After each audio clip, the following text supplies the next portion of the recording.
Tengamos entonces una palabra de oración antes de empezar. Cariñoso y amante Padre, gracias Señor porque eres tan bueno con nosotros. Gracias Dios por la oportunidad que nos das de una vez más estar en tu casa para alabar, glorificar y bendecir tu santo nombre. Señor, en estos momentos vamos a entrar en el estudio de tu palabra. Te queremos pedir, oh Dios, que abra nuestros corazones, abra nuestros entendimientos y que lo que escuchemos en esta noche, Señor, pueda encontrar un lugar profundo dentro de nuestros corazones. Cuanto a mí también, oh Dios, me encomiendo en tus santas manos. Úsame como tú quieras y que la honra y la gloria sea solamente para ti. Nos encomendamos en tus santas manos en el nombre de Jesús. Amén. Les invito a que abran sus Biblias en Primera de Samuel, el capítulo 7, versículo 3. Primera de Samuel 7, versículo 3. La palabra de Dios dice de la siguiente manera: habló entonces Samuel a toda la casa de Israel diciendo: si de todo vuestro corazón os volvéis a Jehová, quitad de entre vosotros los dioses ajenos y Astarot, dedicad vuestro corazón a Jehová y servidle solo a él, y él os librará de manos de los filisteos. Es importante hacer referencia sobre esta historia, ¿verdad?, que encontramos en la palabra de Dios. Y esta controversia empieza allí desde los capítulos 4, 5 y 6 y llegamos aquí hasta el capítulo 7, donde nosotros encontramos la forma la manera como Samuel les habla de esta forma a los hijos de Israel.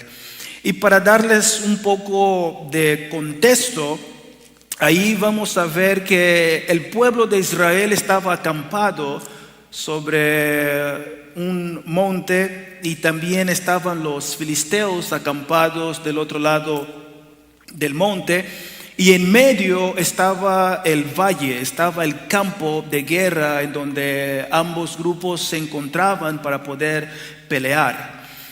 Y Israel se preparaba, Israel se alistaba, los filisteos también se alistaban y ambos bajaban en el valle de batalla, y ahí entonces empezaba la pelea. Pero sucedía que toda vez que Israel fuese a la pelea, ellos eran derrotados.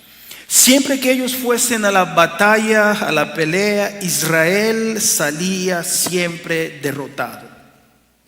Entonces, uno de estos días, cuando el pueblo regresó de la pelea, el pueblo regresó de la batalla, entre los ancianos del pueblo se preguntaban: pero oye, ¿por qué el Señor nos ha derrotado una vez más delante de los filisteos?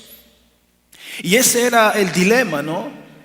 Y entre sí mismos se decían, pues, se supone que Dios está con nosotros. Se supone que nosotros somos hijos de Dios. Se supone que nosotros somos el pueblo elegido. ¿Por qué Dios permite que los filisteos vencieran la batalla una vez más? ¿Por qué no podemos tan siquiera vencer una pelea todos los días que vamos, todas las veces que vamos y nos alistamos y nos preparamos y salimos a la batalla? Siempre salimos derrotados. ¿Pero por qué? Y esta era la controversia que estaba pasando en medio de ellos. Entonces, entre los mismos ancianos del pueblo dijeron: bueno, ya que es así, vayamos a Silo.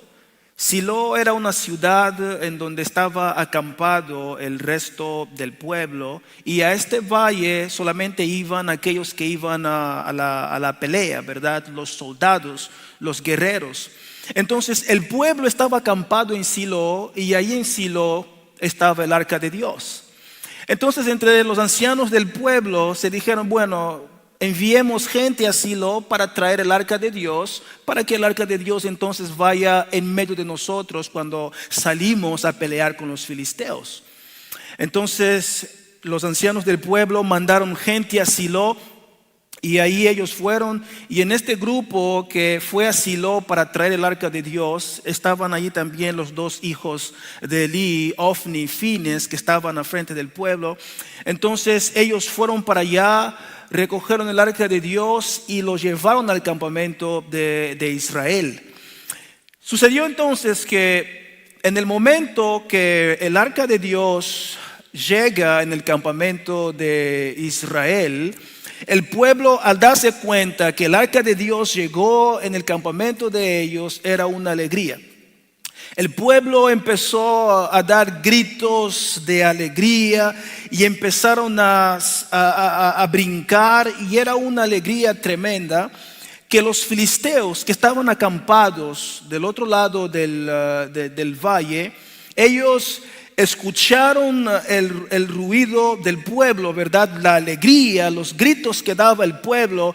Y cuando el arca tocó en el suelo en donde estaban los israelitas, los filisteos que estaban del otro lado, ellos sintieron cuando la tierra tembló. Entonces entre sí mismos se preguntaron, oye, pero ¿qué es lo que está sucediendo en el campamento de Israel? ¿Qué es lo que está pasando? ¿Por qué tanta bulla? ¿Por qué tanto ruido? ¿Por qué sentimos que la tierra tembló? Y fue entonces que ellos supieron que el arca de Dios había llegado en el campamento de Israel. Y cuando ellos se dan cuenta que el arca de Dios había llegado en el campamento de Israel, ahora los filisteos empezaron a temblar. Y entre sí mismos empezaron a decirse, pero ay de nosotros.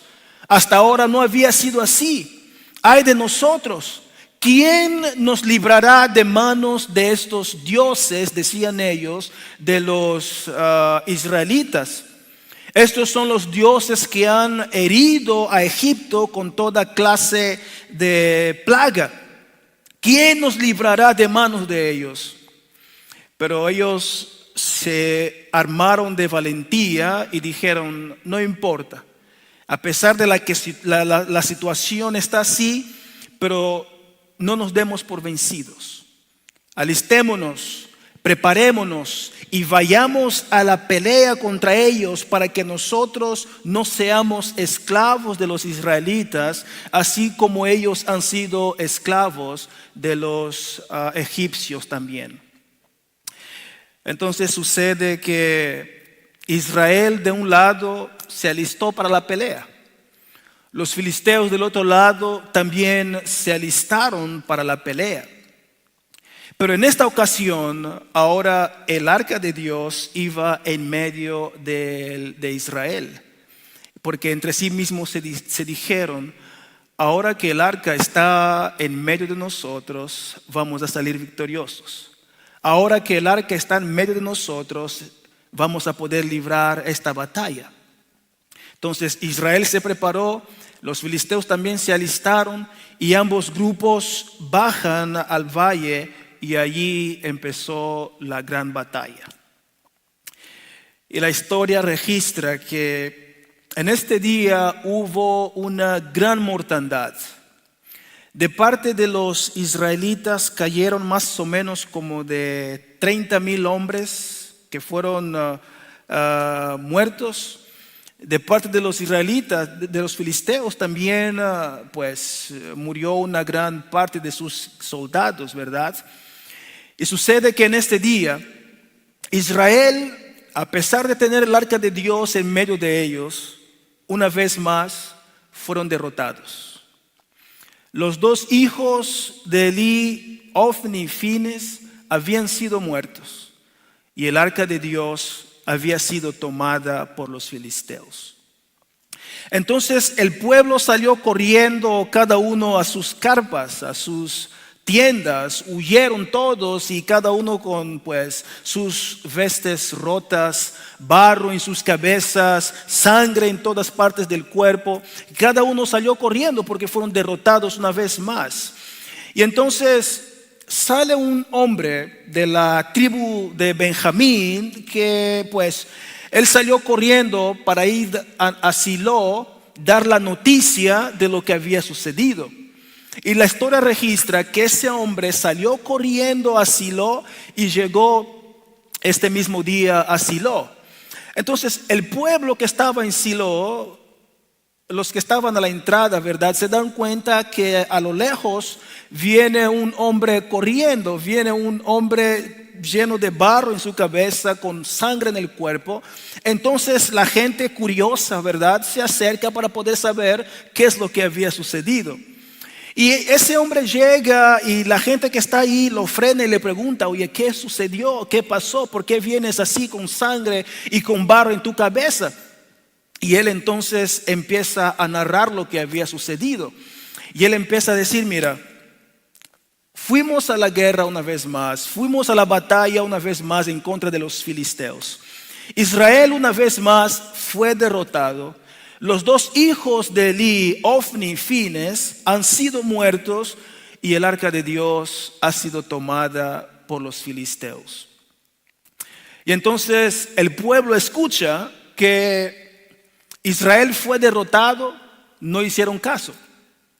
Escuchan también que los dos hijos de Elí, Ofni y Fines, habían sido muertos, no hicieron caso. Pero en el momento que ellos escuchan que el arca de Dios había sido tomada por los filisteos, en ese momento ellos fueron consumidos con una tristeza enorme, con un dolor enorme, que empezaron a dar gritos de desespero. Entonces Elí, que era el sumo sacerdote del pueblo, él estaba sentado ahí en una silla, ¿verdad?, en la entrada de su carpa.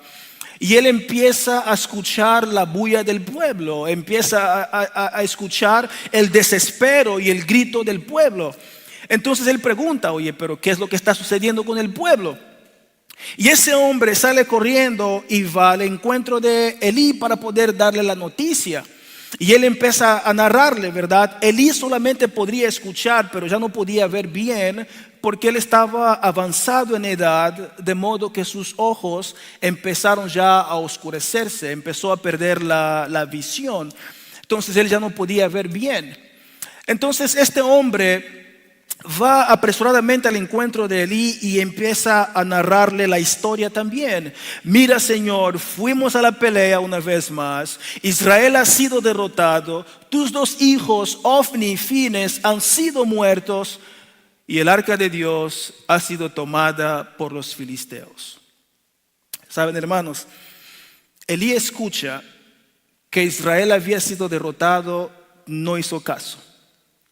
Escucha que sus dos hijos, Ofni y Fines, han sido muertos, tampoco hizo caso. Pero en el momento que él escucha que el arca de Dios había sido tomada por los filisteos, en ese instante él fue consumido con una tristeza, con un dolor en su corazón, que él se cayó hacia atrás, se desnucó y allí mismo perdió la vida. Y su nuera, que estaba encinta, que estaba embarazada, ¿verdad? Ella escucha que Israel había sido derrotado, no hizo caso. Escucha que su esposo y su cuñado perdieron la vida, no hizo caso. Escucha la noticia fresca de que su suegro acababa de perder la vida, tampoco hizo caso. Pero en el momento que ella escucha que el arca de Dios había sido tomada por los filisteos, en aquel instante esa mujer fue consumida por los dolores de parto, que en aquel mismo instante, ella se desmayó y dio a luz. Ella se cayó y dio a luz. Y las mujeres que estaban con ella, las mujeres que la acompañan siempre para poder cuidarla, Cuando se dan cuenta que esa mujer da a luz a un varón, entonces empezaron a gritar: señora, señora, despierte, despierta, es un varón, es un varón. Pero esa mujer no hacía caso, porque ella no estaba en sí, no estaba en sus sentidos, porque pues acababa de escuchar la noticia mala. Y las mujeres, insistían: señora, señora, levántate, es un varón, despiértate. Y esa mujer no hacía caso porque perdió sus sentidos. Pero la historia registra que en el momento que esta mujer volvió en sí, ella se da cuenta que era un niño, y allí mismo, tirada en el piso, con una tristeza en su corazón, con una tristeza en su semblante, ella llama a este muchacho de Icabod. Y la mujer le dice: te vas a llamar Icabod. ¿Por qué Icabod? Icabod es una palabra hebrea que significa sin gloria. Y la mujer entonces dice: mira, te vas a llamar Icabod porque la gloria de Dios se ha ido de Israel. Te vas a llamar Icabod porque el arca de Dios se ha ido de Israel. Te vas a llamar Icabod porque la presencia, la gloria de Dios se ha ido de en medio de nosotros. Por eso Icabod será tu nombre. En otras palabras, sin gloria será tu nombre. Qué triste, ¿verdad, hermanos? Qué triste que ahora el pueblo de Israel se queda sin la gloria de Dios. Qué triste que el pueblo de Israel ahora se queda sin la presencia de Dios en medio de ellos.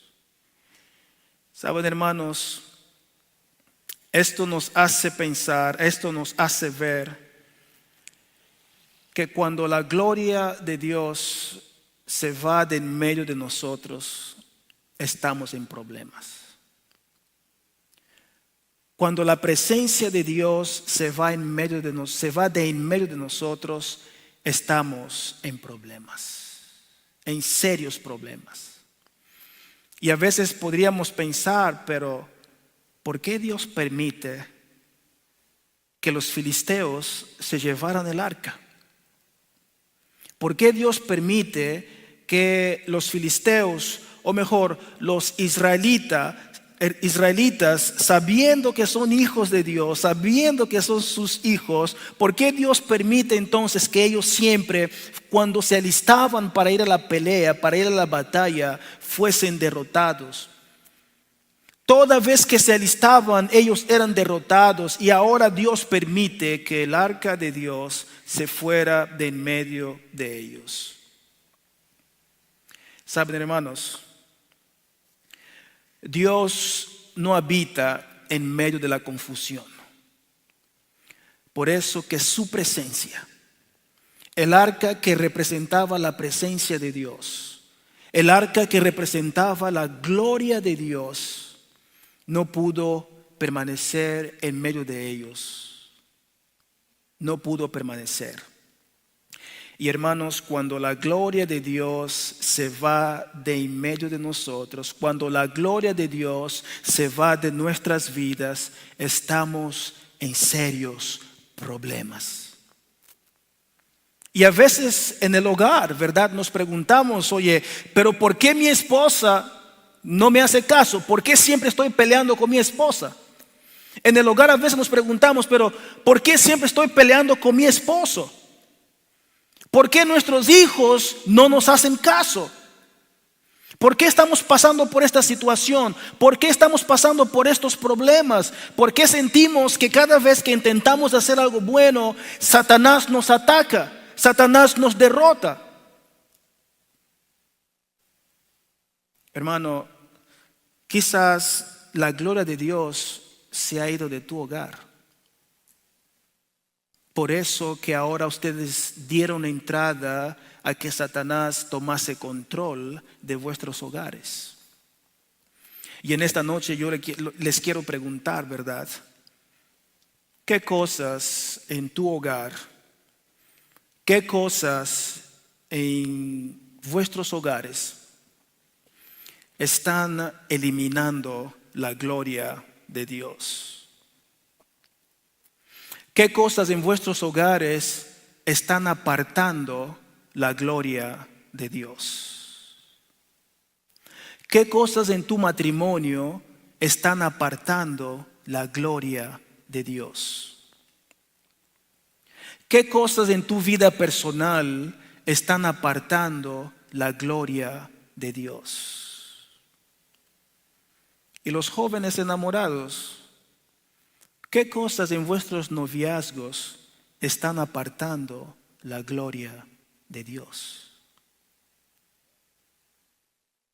¿Qué cosas?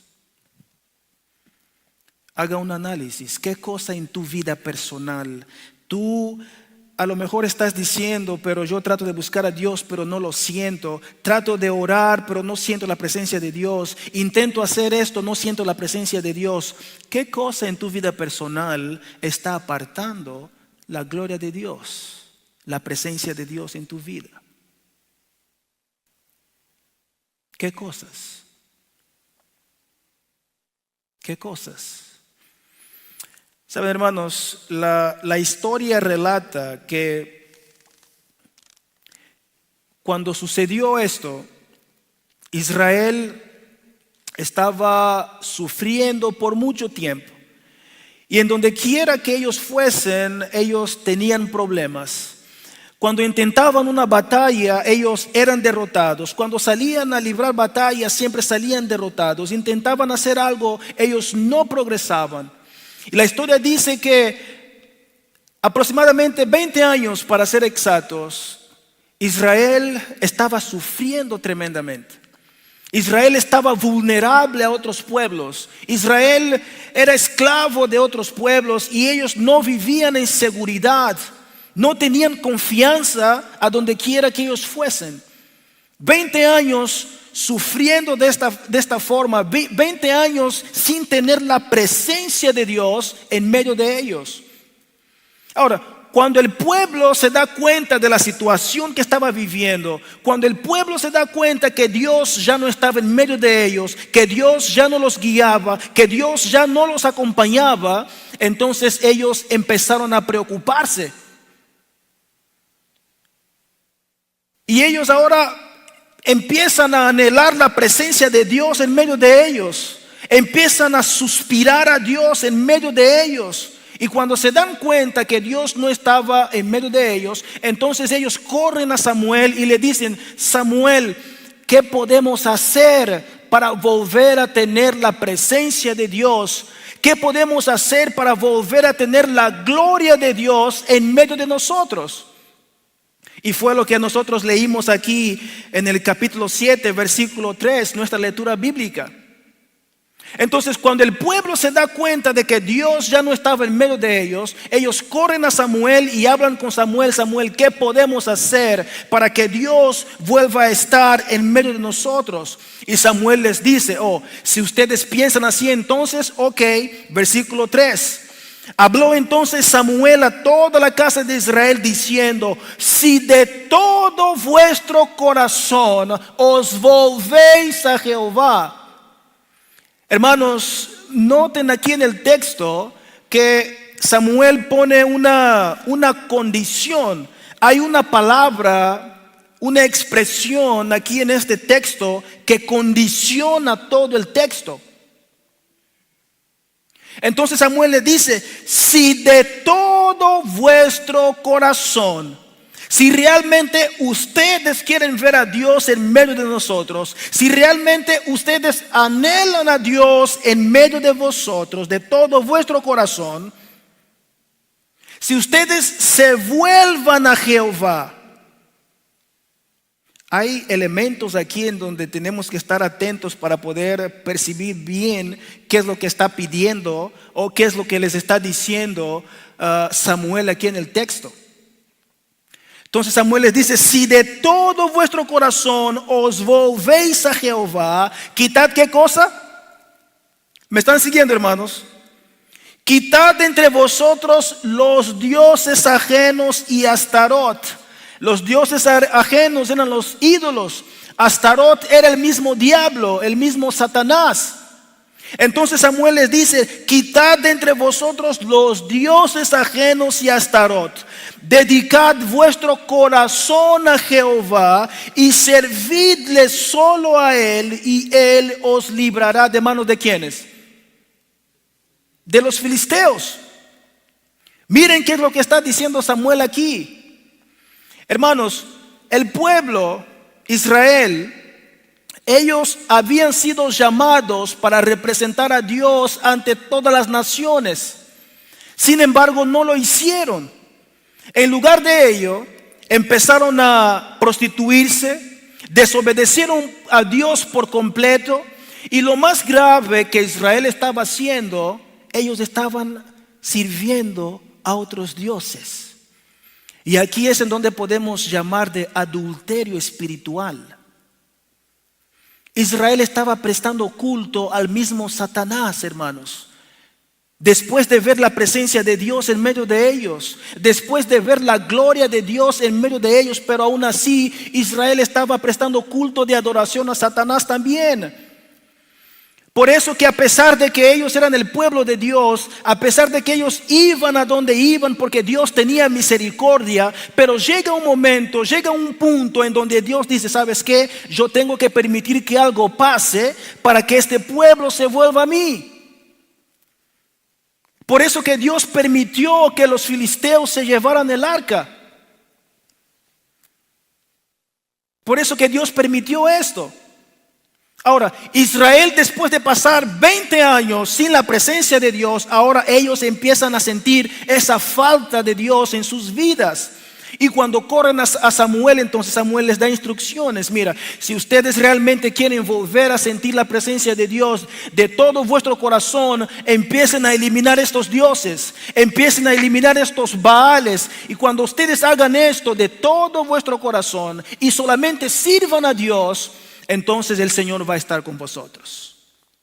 Y el texto sigue diciendo en el versículo 4: después del que el pueblo escucha las indicaciones de Samuel, versículo 4, entonces los hijos de Israel quitaron a los Baales y Astarot y sirvieron solo a Jehová. Luego dijo Samuel: reunid a todo Israel en Mizpa y yo oraré por vosotros a Jehová. Se reunieron pues en Mizpa, sacaron agua y la derramaron delante de Jehová. Ayunaron aquel día allí y dijeron: contra Jehová hemos pecado. Y juzgó Samuel a los hijos de Israel en Mizpa. Versículo 7. Cuando supieron los filisteos que los hijos de Israel estaban reunidos en Mizpa, subieron los príncipes de los filisteos contra Israel. Y al oír esto, los hijos de Israel tuvieron temor de los filisteos. Entonces dijeron los hijos de Israel a Samuel: no ceses de clamar por nosotros a Jehová nuestro Dios para que nos guarde de mano de los filisteos. Versículo 9. Tomó Samuel un cordero de leche y lo sacrificó entero en holocausto a Jehová. Y clamó Samuel a Jehová por Israel, y Jehová lo escuchó. Mientras Samuel sacrificaba el holocausto, los filisteos llegaron para pelear con los hijos de Israel, pero Jehová tronó aquel día con gran estruendo sobre los filisteos, los atemorizó y fueron vencidos delante de Israel. Los hijos de Israel salieron de Mizpa, siguieron a los filisteos y los hirieron hasta abajo de Bet-car. Tomó luego Samuel una piedra, la colocó entre Mizpa y Sen y le puso por nombre Ebenezer, porque dijo: ¿hasta aquí qué cosa? ¿Hasta aquí qué cosa? Nos ayudó Jehová. Gloria a Dios. Gloria a Dios, hermanos. Esta es la única forma como tú y yo vamos a poder vencer las batallas. Esta es la única forma como tú y yo vamos a poder vencer nuestra guerra espiritual. Cuando tú y yo reconozcamos la presencia de Dios en nuestras vidas. Cuando tú y yo hagamos, o mejor, eliminemos por completo estos ídolos en nuestras vidas que están quitando la presencia de Dios en nuestras vidas, queridos hermanos. Esta es la única forma, pero es condicional. Si de todo tu corazón, ¿cuáles son tus ídolos que están quitando la gloria de Dios de tu vida? ¿Cuáles son tus ídolos que están apartando la gloria de Dios de tu vida? ¿Qué cosa es la que te llama más la atención que no sea Dios? La palabra de Dios dice, mas buscad ¿qué cosa? Mateo 6, si no estoy equivocado, 33. Mas buscad ¿qué cosa? Primeramente el reino de Dios y ¿qué cosa? Y su justicia. Y todo lo demás ¿qué? Os vendrá por añadidura, queridos hermanos. Pero el pueblo aquí en el relato bíblico estaba viviendo al revés. Ellos querían tener a Dios en medio de ellos, pero también estaban sirviendo a Satanás.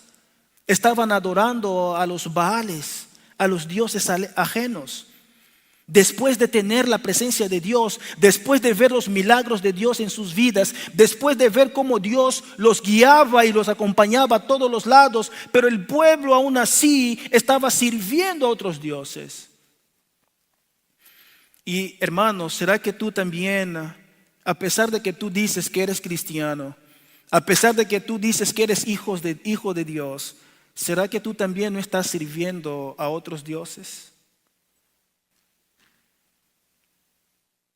¿Será que tú también no estás sirviendo a otros dioses? Hermanos, es tiempo, es momento de que ustedes y yo empecemos a recapacitar a quién nosotros le estamos prestando nuestro culto de adoración. Es momento de que ustedes y yo empecemos a analizar quién está tomando el centro de nuestras vidas. Es momento de que ustedes y yo empecemos a analizar dónde vamos a ir si la gloria de Dios no está en medio de nosotros. ¿Dónde? No vamos a ir a ningún lugar. Israel tenía la responsabilidad de representar a Dios ante todas las naciones. Sin embargo, ellos decidieron prostituirse, decidieron desobedecer a Dios y estaban sirviendo a otros dioses. Adulterio espiritual. Pero Dios siempre tiene un propósito. Ellos habían sido puestos ahí para poder predicar, para poder dar ejemplo a los demás pueblos a quien ellos servían y quién era el Dios que estaba en medio de ellos. Pero ellos no lo hicieron, pero Dios lo hizo. ¿Y de qué manera lo hizo? Si ustedes dan seguimiento a la historia, el capítulo 7 más adelante, ustedes van a ver ahí que cuando los filisteos tomaron el arca y lo llevaron a su templo, en donde estaba el dios de ellos, el dios Dagón, una estatua enorme de piedra, ¿verdad? De esas grandes, con las manos así.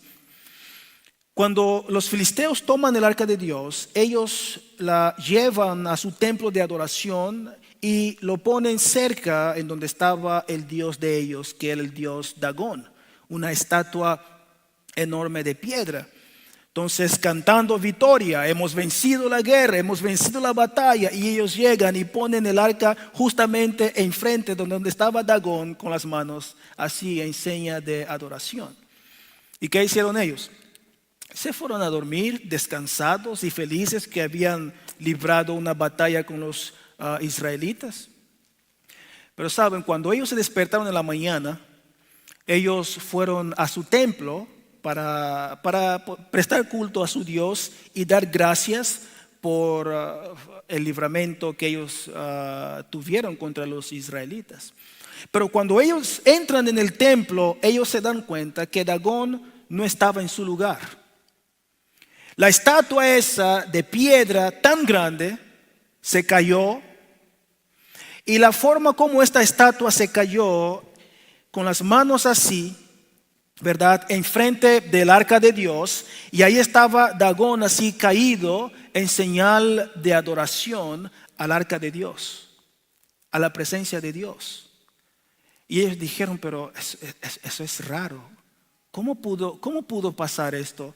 Una cosa tan grande, tan pesada, que se necesitan muchos hombres para poder movimentarla. ¿Cómo pasó esto? Pero ahí estaba Dagón, enfrente del arca de Dios, en señal de adoración. Ellos la tomaron con todos sus hombres, la levantaron otra vez y lo pusieron en su lugar, lo remendaron y lo acomodaron bien. Y se fueron, pasaron su día, en la noche se fueron a dormir. Al día siguiente, cuando ellos se levantan para ir al templo para poder prestar culto de adoración a este dios Dagón, encuentran que Dagón se cayó otra vez en señal de adoración a Dios, solo que sus brazos ya habían sido cortados. Ustedes pueden imaginarse cuál era el mensaje que Dios estaba dando a los filisteos.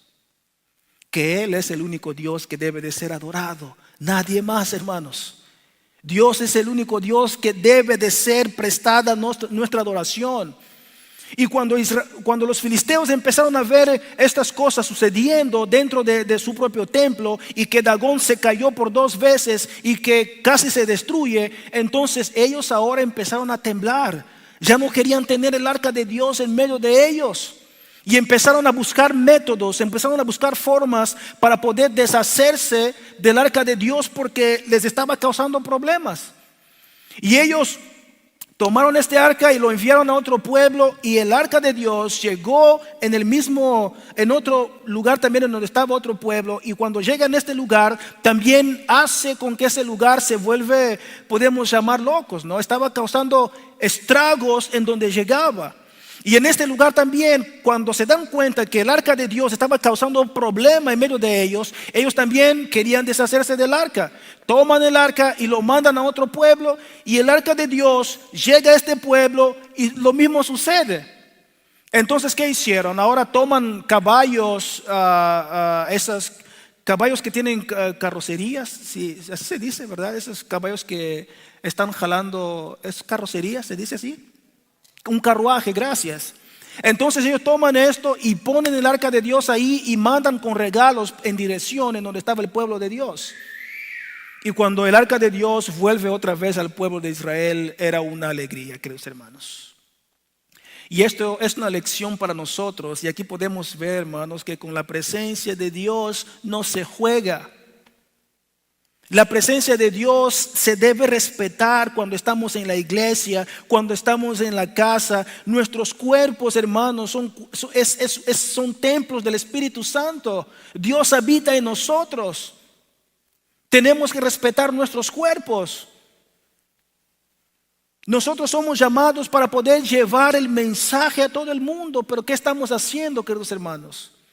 Estamos muy cómodos, estamos muy relajados, así como Israel también.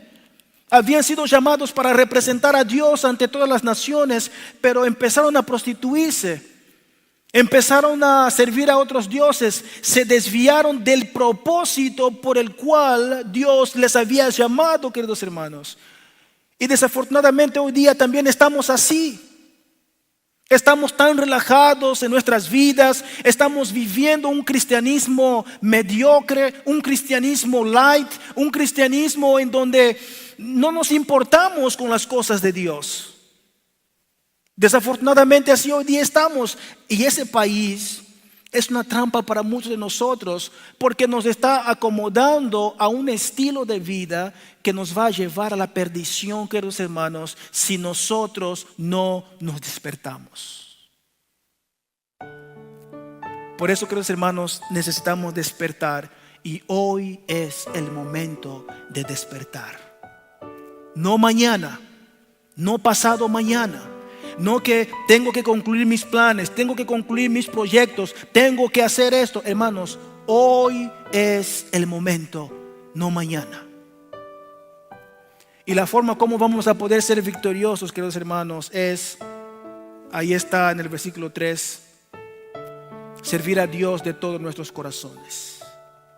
eliminar a los dioses, eliminar a los Baales y dedicar solamente toda nuestra adoración a Dios. Hermanos, como pueblo adventista del séptimo día, nosotros no estamos aquí puestos en vano.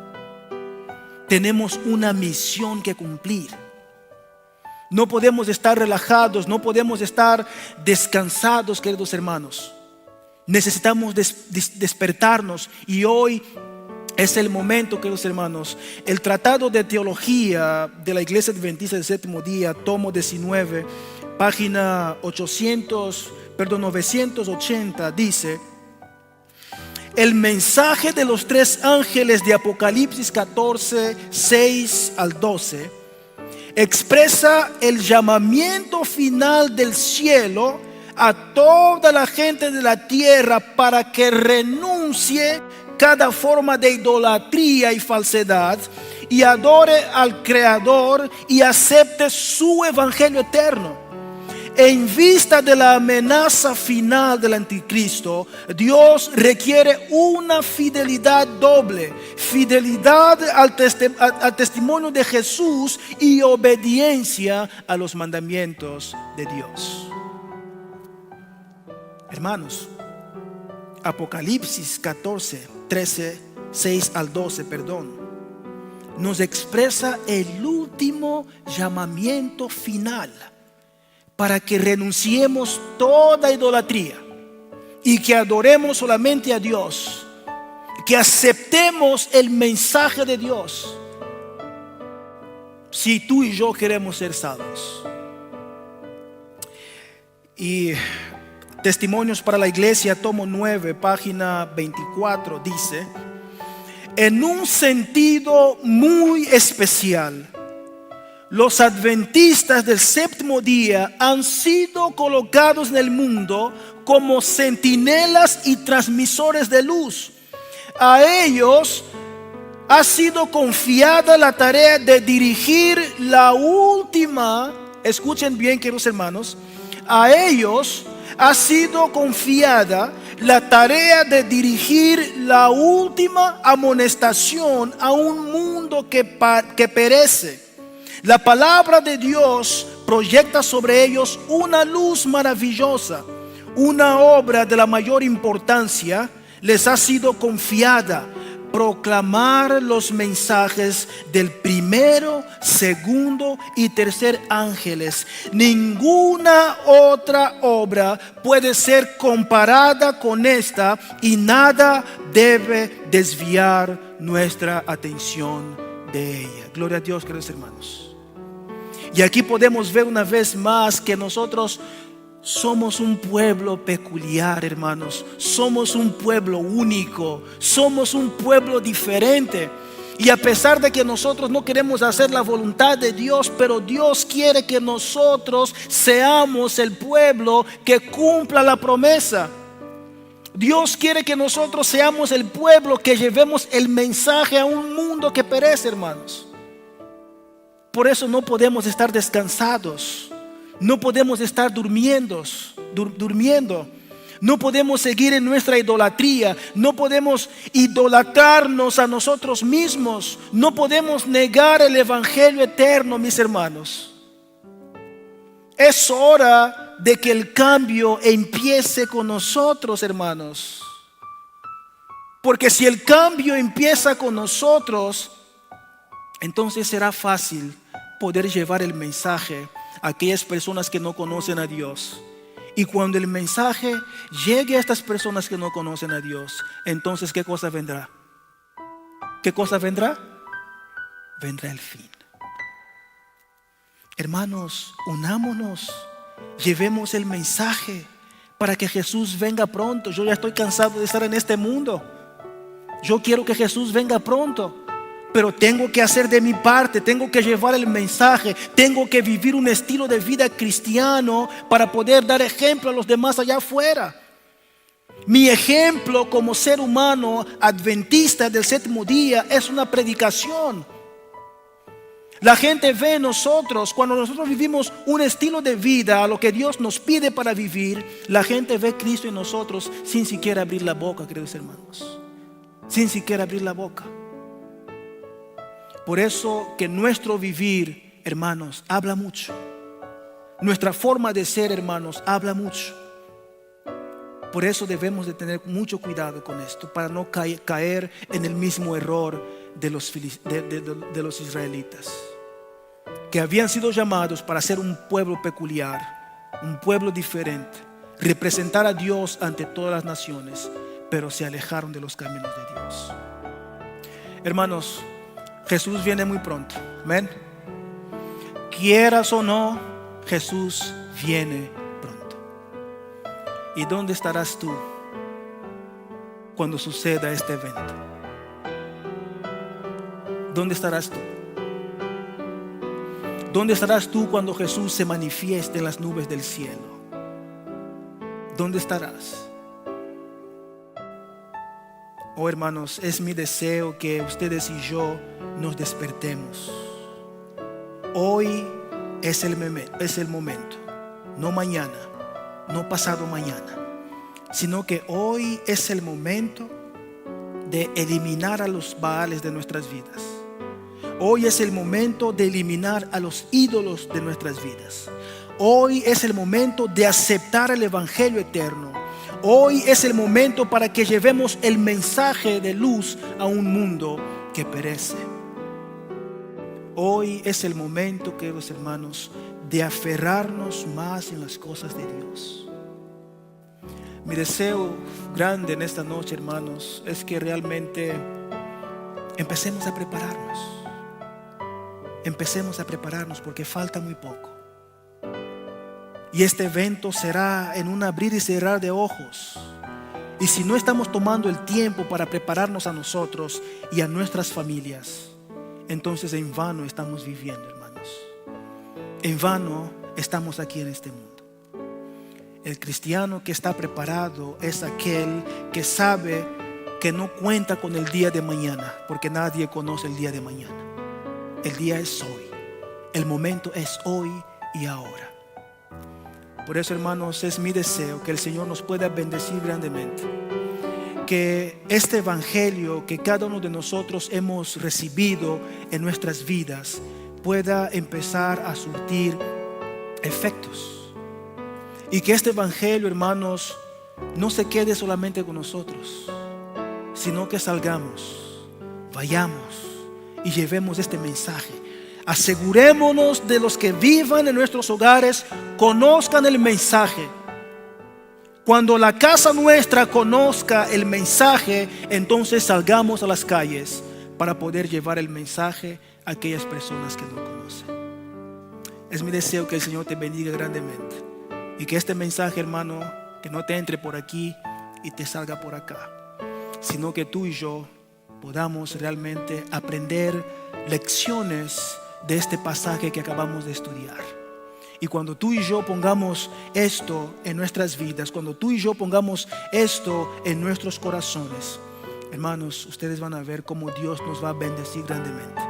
Y aunque el enemigo trate de querer desviarnos de los caminos de Dios, no tendrá victoria sobre nosotros, porque estamos reservando solamente nuestro corazón para Dios. Y si nuestro corazón está reservado para Dios, que el enemigo haga lo que quiera, pero nosotros seremos victoriosos, porque sabemos que Dios está en medio de nosotros. Que el Señor nos bendiga.